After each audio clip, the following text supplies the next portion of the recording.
ভাই আতলারেন না ভাই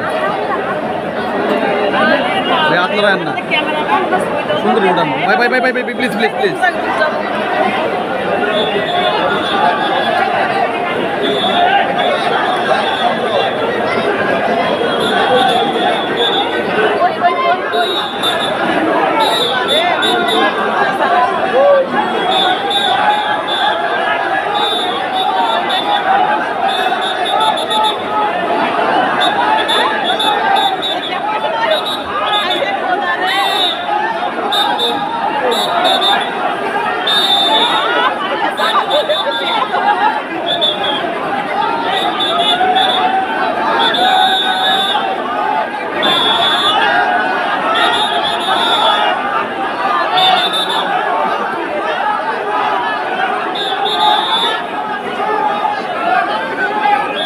মেরুদণ্ড অর্থাৎ মেরুদণ্ডবিহীন যেমন একটা মানুষ দাঁড়াতে পারে না, মেরুদণ্ডবিহীন কোনো জাতি যেমন দাঁড়াতে পারে না, শিক্ষা ছাড়া এই জাতিও দাঁড়াতে পারে না।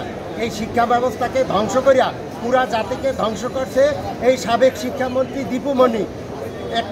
একটা হত্যা করলে একটা মানুষ মারা যায়, কিন্তু শিক্ষা ব্যবস্থা ধ্বংস করলে পুরা জাতি মারা যায়। এই পুরা জাতিকে এই মৃত্যুর কোলে দাঁড়িয়ে দিয়েছে, পুরা জাতিকে ধ্বংস করছে এই দীপু মনি। এই দীপু মনির এই শিক্ষা এই জাতিকে ধ্বংস করার জন্য তার কঠিন বিচার হওয়া উচিত। এবং এদের যারা ইন্ধনদাতা, এই শেখ হাসিনা পুরা দেশকে ধ্বংস করছে, বাংলাদেশকে, এবং শিক্ষা ব্যবস্থা ধ্বংস করছে এই দীপু মনি। এর আইনের আওতায় আইনা এরা সঠিক এবং কঠিন বিচার করা উচিত। আমি অ্যাডভোকেট আখতারুজ্জামান, ঢাকা জজ কোর্ট।